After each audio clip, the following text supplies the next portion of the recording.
वकिली क्षेत्रात येणाऱ्या नवीन वकिलांसाठी देशातील पहिल्या ॲडव्होकेट अकॅडमी आणि रिसर्च सेंटर महाराष्ट्रात सुरू करण्याचा निर्णय महायुती सरकारने घेतलाय। त्याचं भूमिपूजन नुकतंच नवी मुंबईतील तळोजा येथे देवेंद्र फडणवीस यांच्या हस्ते पार पडलं। या अकादमीचं महत्त्व लक्षात घेऊन देवेंद्र फडणवीस यांनी 10 कोटी रुपयांचा निधी देणार असल्याचे जाहीर केले आहे। शासन आणि समाजाला ही अकादमी अतिशय उपयुक्त ठरणार आहे। तसेच यामुळे न्यायदानाच्या क्षेत्रात उत्तम काम होईल। त्यामुळेच येथे शिकणाऱ्या वकिलांना विद्यावेतन देण्याचंही फडणवीस यांनी स्पष्ट केलं आहे। चांगले कायदे बनवण्यासाठी या अकादमीची निश्चित मदत होईल। त्यासाठीच महायुती सरकारनं हा निर्णय घेतलाय।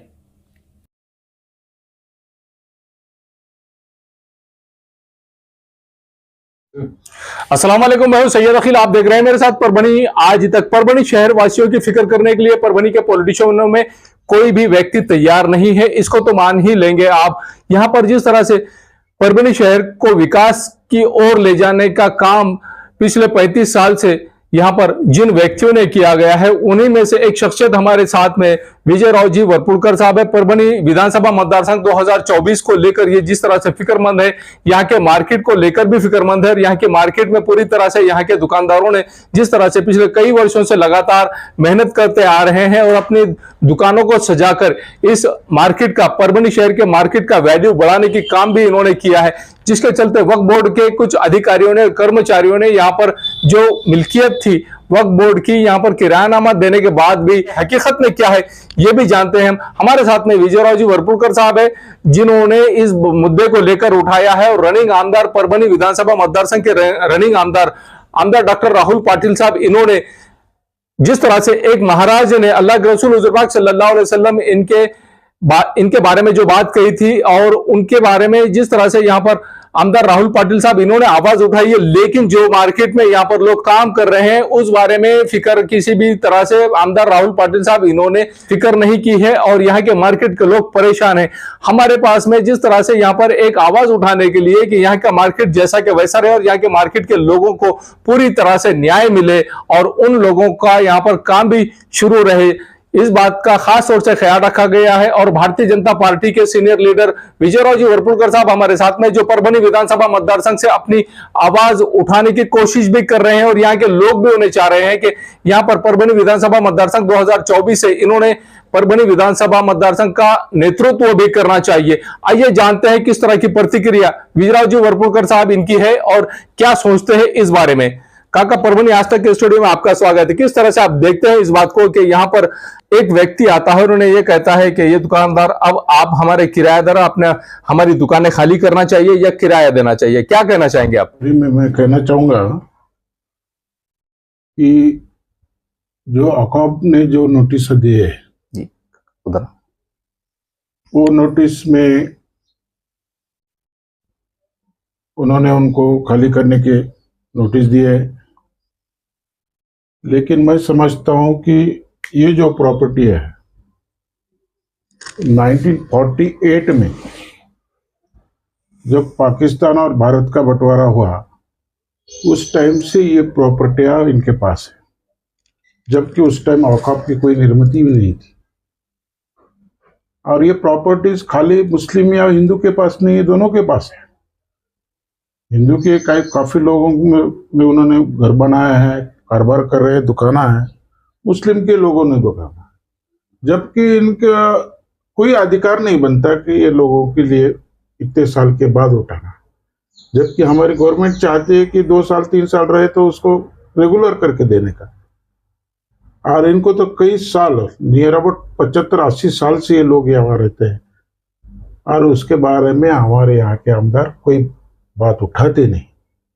और जो बात उठाते हैं वो पॉलिटिकल है, ना उनको मुस्लिम आदमियों से या लोगों से कोई लेना देना नहीं है।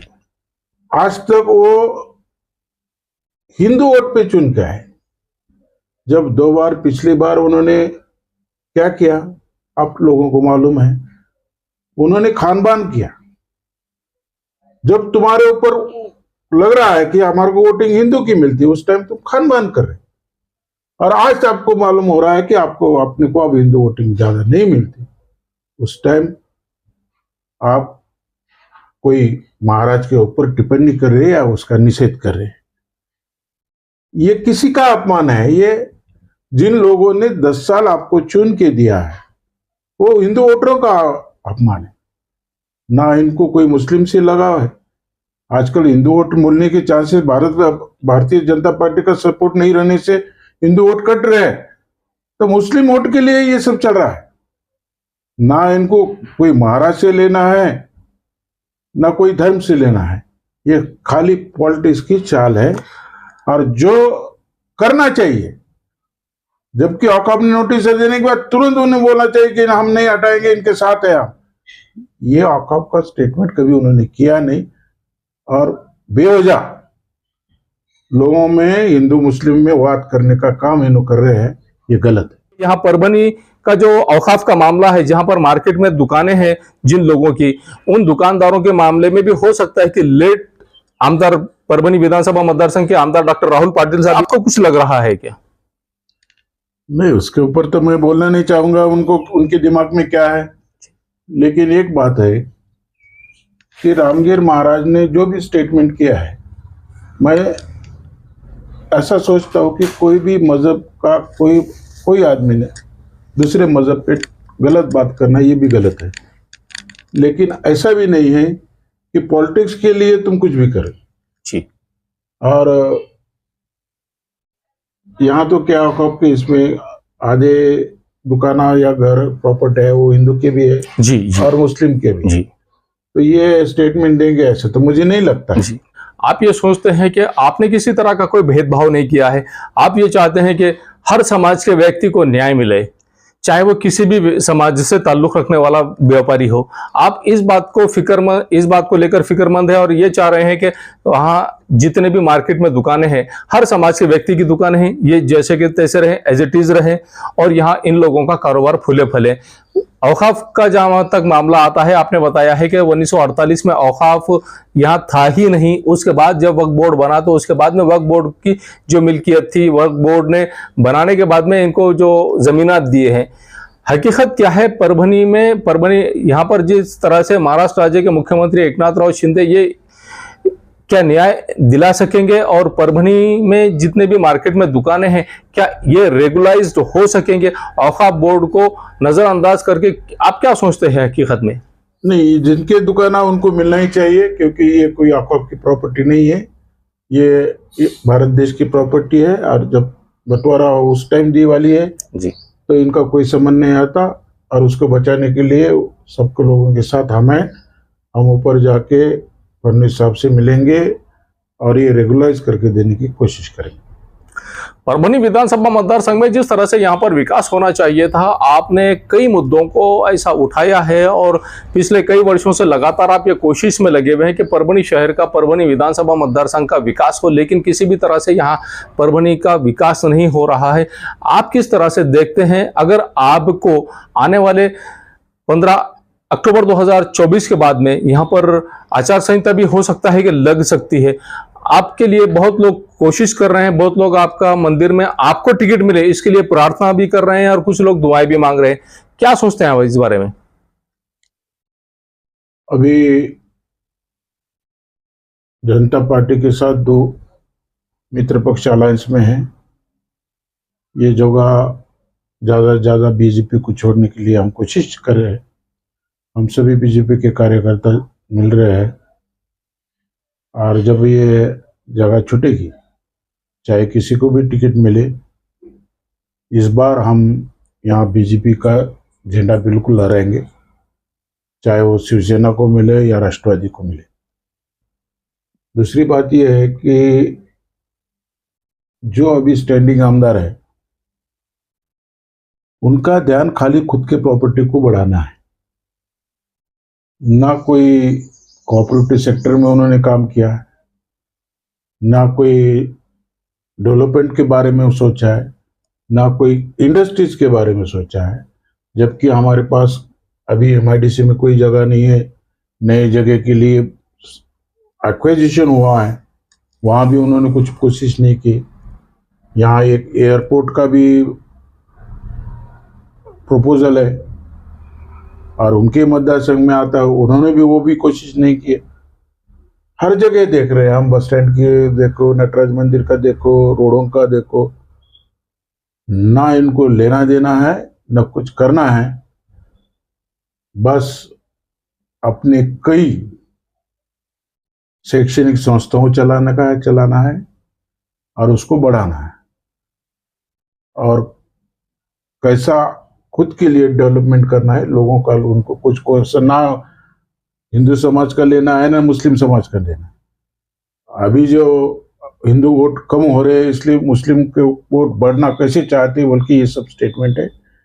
ना इनको लेना देना है ना किसी के और ना चलना है, ऐसा मैं सोचता हूँ। परभणी विधानसभा मतदार संघ 2024 में जिस तरह से विजू काका ने यह बात कही है कि क्लियरली यहाँ पर परभणी शहर के तमाम ही लोगों का, तमाम समाज के तमाम लोगों का डेवलपमेंट होना बहुत जरूरी है, और रनिंग आमदार डॉक्टर राहुल पाटिल साहब ये किसी समाज से कोई लेना देना नहीं, ऐसा भी विजय काका वरपुड़कर साहब इन्होंने कहा है। हकीकत में क्या है, क्या उन दुकानदारों को न्याय मिलेगा, ये आने वाले वक्त में पता चल ही जाएगा आप लोगों को। जहां पर भी विजय काका वरपुड़कर साहब हाथ डालते हैं, जिस मैटर में भी हाथ डालते हैं, उस मैटर को सॉल्व कर लेते हैं। ये खूबी विजय काका वरपुड़कर ये पिछले कई साल से लगातार परभणी वासियों के लिए ही नहीं बल्कि परभणी के अतराफ के तमाम लोगों के लिए काम करते हुए नजर आ रहे हैं। आप देखते रहिए मेरे साथ परभणी आज तक। मुझे दीजिए इजाजत। जय हिंद। अस्सलाम वालेकुम, मैं हूं सैयद अखिल। आप देख रहे हैं मेरे साथ परभणी आज तक। ये परभणी शहर का इफ्तिखार पार्क और इफ्तिखार कॉलोनी का एक रास्ता है जो धार रोड से होता हुआ, ये सीमेंट का रास्ता आप मेरे पीछे देख रहे हैं जो इफ्तिखार कॉलोनी को जा रहा है। स्काई लाइन कंस्ट्रक्शन की जानिब से ये सर्विस दी जा रही है, और एनए कलेक्टर लेआउट जो यहाँ पर प्लॉटिंग निकाली गई है स्काई लाइन कंस्ट्रक्शन की जानिब से, ये सुविधा परभणी शहर के धार रोड से होते हुए इफ्तिखार कॉलोनी में और इफ्तिखार पार्क में डायरेक्ट ये सीमेंट रास्ता दिया गया है, और ये रास्ता पूरी तरह से उस कॉलोनी को जोड़ने के लिए दिया गया है। हम आपको पूरा रास्ते का लोकेशन देते हैं कि किस तरह से धार रोड से होता हुआ ये इफ्तिखार कॉलोनी और इफ्तिखार पार्क को ये रोड रास्ता, सीमेंट रास्ता अटैच हो रहा है। ये सर्विस सिर्फ इफ्तिखार कॉलोनी के वासियों के लिए ही स्पेशली दी गई है। परभणी शहर के धार रोड से होता हुआ जो सीमेंट रोड है, ये cement road sky line construction के सर्वे सर्वा मेराज सिद्दीकी इनकी जानिब से बनाया गया है इफ्तिखार पार्क और इफ्तिखार कॉलोनी के लिए। जो रास्ता हम आपको बता रहे हैं, ये जो लोकेशन हमने आपको बताया है, ये धार रोड से होता हुआ इफ्तिखार कॉलोनी और इफ्तिखार पार्क के लिए स्पेशली ये जो रास्ता बनाया गया है सीमेंट रास्ता, ये यहाँ से टर्न होता हुआ ये इफ्तिखार कॉलोनी और इफ्तिखार पार्क में इस तरह से जा रहा है। ये नज़ारा हम आपको सिर्फ और सिर्फ परभणी आज तक पर बता रहे हैं। ये नज़ारा आप देख लीजिए कि किस तरह से यहाँ से शुरू हो रही है इफ्तिखार पार्क और इफ्तिखार कॉलोनी की ये प्लॉटिंग।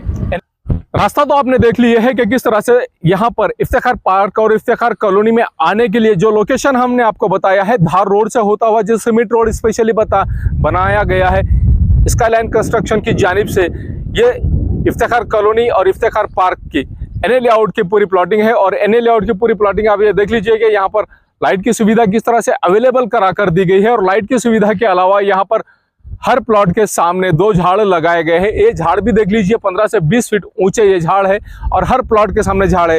हर प्लॉट के सामने नल का कनेक्शन है।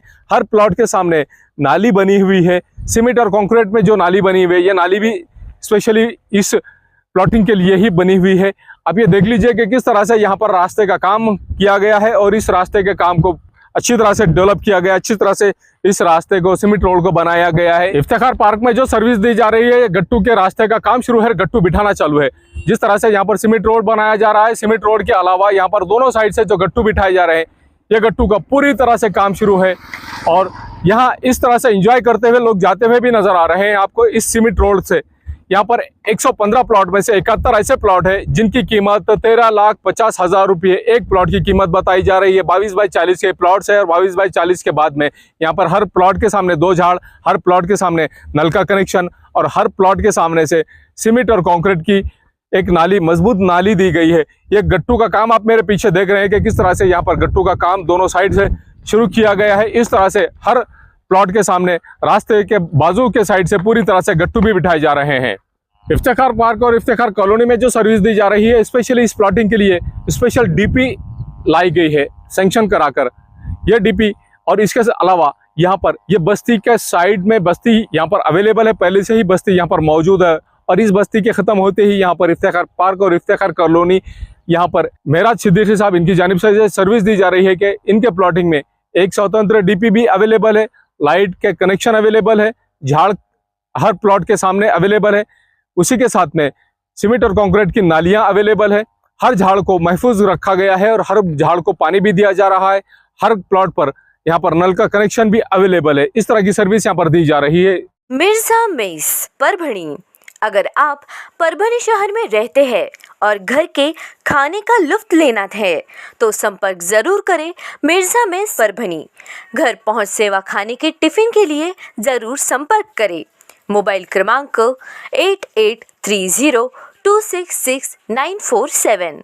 समीर टेंट हाउस, कुदरती कॉर्नर, कादराबाद प्लॉट, परभणी। हमारे पास तरह के प्रोग्राम के लिए सामान किराए पर मिलेगा। शादी, एंगेजमेंट, चिल्ला जैसे सभी प्रोग्राम के लिए संपर्क करें सैयद मुज्जमिल। मोबाइल क्रमांक 9766683126। महबूब पार्क फंक्शन हॉल, मनसब नगर, जाम पारवा गेट, दरगाह रोड, परभणी। शादी हो या एंगेजमेंट, चिल्ला हो या जुमागी, मीटिंग हो या फिर कुछ और, परभणी में तो भैया सिर्फ एक ही नाम, महबूब पार्क फंक्शन हॉल, मनसब नगर, जाम पारवा गेट, दरगाह रोड, परभणी। बुकिंग शुरू है। Mobile number 9960569383, 8421903333। इसके साथ ही 9822829035। हाजी महबूब अंसारी। याद रहे, आप हर तरह के प्रोग्राम हमारे फंक्शन हॉल में मनाएं। आज ही अपने प्रोग्राम की बुकिंग करें। क्वालिटी की तलाश यहाँ खत्म। किंग ऑफ बेल्ट्स, शनिवार बाजार के पास, Nanalpet corner, Parbhani. Ladies purse, school bag, original leather belt, कमर belt, wallet, body spray, perfume और भी बहुत कुछ। एक बार जरूर आए। किंग ऑफ बेल्ट, शनिवार बाजार, नानलपेट कॉर्नर, परभणी।